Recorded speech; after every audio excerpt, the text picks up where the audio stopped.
பொதுவா ஒரு நாளைக்கு எவ்வளவு தண்ணீர் குடிக்கணும்னு தான் திரும்ப திரும்ப பேசுறோம். ஆனா அதை விட ஒரு முக்கியமான கேள்வி இருக்கு. நாம் எப்போது தண்ணீர் குடிக்க கூடாது? யோசிச்சிருக்கீங்களா? இந்த ஒரு கேள்விக்கான பதில்ல தான் நம்ம ஆரோக்கியத்தோட ஒரு பெரிய ரகசியம் அடங்கி இருக்கு. இதுதாங்க இந்த முழு விஷயத்தோட மைய கருத்து. நம்மளோட அன்றாட வாழ்க்கையில நாம பெருசா கண்டுக்காத சின்ன சின்ன பழக்கங்கள் தான் பின்னாடி பெரிய பிரச்சனையா வந்து நிக்கும். அதை மட்டும் நம்ம சரி பண்ணிட்டா பாதி பிரச்சனை தீர்ந்த மாதிரி தான். சரி, இந்த தண்ணீர் குடிக்கிற நேரத்துக்கும் வயசுக்கும் என்ன சம்பந்தம்னு கேக்குறீங்களா? ரொம்ப சிம்பிள். வயசாக ஆக நம்ம உடம்போட ஆப்ரேட்டிங் சிஸ்டமே கொஞ்சம் மாற ஆரம்பிக்குது. இளமையில வேலை செஞ்ச விதிகள் இப்ப பொருந்தாது. அந்த மாற்றங்கள் என்ன, அதனால என்ன நடக்குதுன்னு இப்ப விரிவா பார்க்கலாம். இங்க பாருங்க, 60 வயசுக்கு அப்புறம் நம்ம உடம்புல என்ன நடக்குதுன்னு முதல்ல நம்ம கிட்னி, அதாவது நம்ம உடம்போட ஃபில்டர், அதோட வேலை செய்யற வேகம் கொஞ்சம் குறையுது. அதனால ஒரே நேரத்துல நிறைய தண்ணிய கொடுத்தா அதால சரியா ப்ராசஸ் பண்ண முடியாது. அடுத்தது இதயம், நம்ம உடம்பு முழுக்க ரத்தத்தை பம்ப் செய்யற மோட்டார், அதோட திறனும் மாறுது. திடீர்னு அதிகமா தண்ணி குடிக்கும்போது ரத்தத்தோட அளவு அதிகமாகி இதயத்துக்கு அது ஒரு தேவையில்லாத சுமையா மாறிடுது. இது மட்டும் இல்லாம நம்ம தூக்கத்தோட தரம், ஹார்மோன்களோட பேலன்ஸ்னு எல்லாமே ஒரு புது ரிதமுக்கு மாறுது.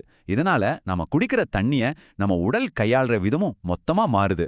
அதனால தான் டைமிங் ரொம்ப முக்கியம்னு சொல்றோம். சரி வாங்க, நாம நல்லதுன்னு நினைச்சு தினமும் செய்யற சில பழக்கங்கள் உண்மையில எப்படி நமக்கு தெரியாமலேயே ஆபத்தை உண்டாக்குதுன்னு ஒன்னொன்னா பார்க்கலாம். இதுல சில விஷயங்கள் உங்களுக்கு ரொம்ப ஆச்சரியமா இருக்கலாம். இது நம்மள எத்தனை பேர் பண்றோம்? தூங்க போறதுக்கு முன்னாடி ஒரு பெரிய டம்ளர்ல தண்ணி குடிச்சிட்டு படுக்கிறது. உடம்புக்கு நல்லதுன்னு நினைச்சுதான் செய்றோம். ஆனா உண்மையிலேயே இது நல்லதா? நாம என்ன நினைப்போம்? ஓகே, ராத்திரி தண்ணி குடிச்சா உடம்புல இருக்கிற நச்சு எல்லாம் காலையில வெளியே போயிடும், உடம்பு கிளீன் ஆகிடும்னு. ஆனா உண்மையில என்ன நடக்குது? நடுராத்திரியில 2-3 தடவை பாத்ரூமுக்கு அலைய வேண்டியிருக்கு. இதனால நம்மளோட ஆழமான தூக்கம், அதாவது உடலை சரி செய்யக்கூடிய அந்த முக்கியமான டீப் ஸ்லீப் கெட்டு போயிடுது. அதனால காலையில எழுந்துக்கும்போது ஃப்ரெஷ்ஷா இல்லாம ஒரு விதமான சோர்வோட தான் எழுந்திருப்போம். இந்த விஷயத்த நல்லா புரிஞ்சுக்கணும். தூக்கங்கிறது சும்மா கண்ணை மூடிட்டு படுக்கிறது இல்ல. அது நம்ம உடம்போட ரீசார்ஜ் டைம், ஒரு சர்வீஸ் சென்டர் மாதிரி. நம்ம நினைவாற்றல பலப்படுத்துறதுல இருந்து நோய் எதிர்ப்பு சக்தி அதிகப்படுத்துற வரைக்கும் எல்லா வேலையும் அப்போதான் நடக்கும். அந்த முக்கியமான வேலையை நம்ம பாத்ரூமுக்கு போய் டிஸ்டர்ப் பண்ணா சின்ன சின்ன பிரச்சனைகள் கூட பெருசாக வாய்ப்பு இருக்கு.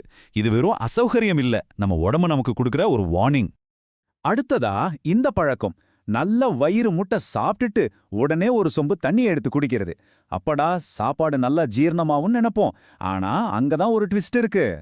இப்படி யோசிங்களேன், நம்ம வயித்துக்குள்ள சாப்பாட்டை ஜீரணம் பண்றதுக்குன்னு ஒரு அமிலம் இருக்கு. அது ஒரு நெருப்பு மாதிரி வச்சுக்கோங்க. சாப்பிட்ட உடனே நீங்க கடகடன்னு தண்ணியை குடிக்கும்போது அந்த எரியிற நெருப்புல தண்ணியை ஊத்துற மாதிரி தான். என்ன ஆகும்? நெருப்பு அணைஞ்சு போகும், இல்லைன்னா அதோட சக்தி குறையும். இதனால தான் வயிறு உப்புசம், நெஞ்செரிச்சல், அஜீரண கோளாறு எல்லாம் வருது. குறிப்பா வயசானவங்களுக்கு இந்த செரிமான நெருப்பே கொஞ்சம் மெதுவா தான் எரியும். நாம அதை போய் அணைக்கலாமா? காலையில எழுந்ததும் தண்ணி குடிக்கிறது ரொம்ப நல்லதுன்னு இப்போ ஒரு பெரிய ட்ரெண்டே இருக்கு. அது உண்மைதான், தப்பே இல்ல. ஆனா அந்த எப்படி குடிக்கிறோங்கிறதுல தான் எல்லா விஷயமும் அடங்கி இருக்கு. காலையில நம்ம உடம்பு மெதுவா ஒரு இன்ஜின் மாதிரி ஸ்டார்ட் ஆயிட்டு இருக்கும். அந்த நேரத்துல திடீர்னு 1 லிட்டர் தண்ணிய மடக்குன்னு குடிச்சா அது அந்த இன்ஜினுக்கு ஒரு ஷாக் கொடுத்த மாதிரி. நம்ம இதயத்துக்கு ஒரு திடீர் அழுத்தம் உண்டாகும்.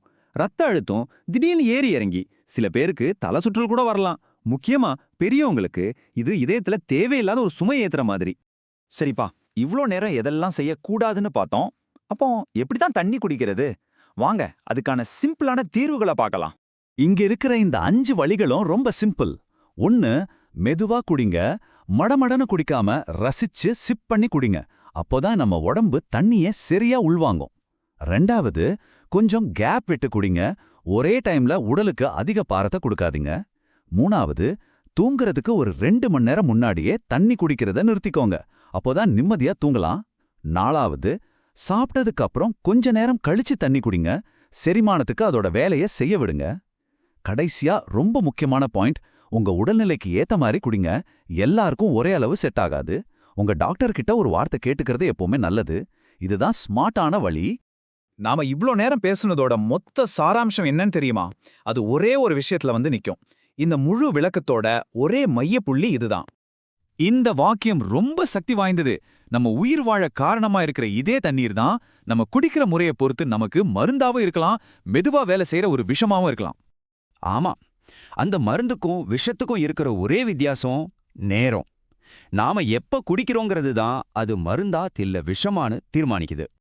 இறுதியா இந்த கேள்வியை நீங்களே உங்ககிட்ட கேட்டு பாருங்க. நீங்க தினமும் தண்ணி குடிக்கிற பழக்கம் உங்க உடம்புக்கு மருந்தா இருக்கா இல்ல மெதுவா விஷமா மாறிட்டு இருக்கா? ஏன்னா நாம கவனிக்காம விடுற இந்த மாதிரி சின்ன சின்ன விஷயங்கள் தான் நம்ம ஆரோக்கியத்துல பெரிய தாக்கத்தை ஏற்படுத்துது.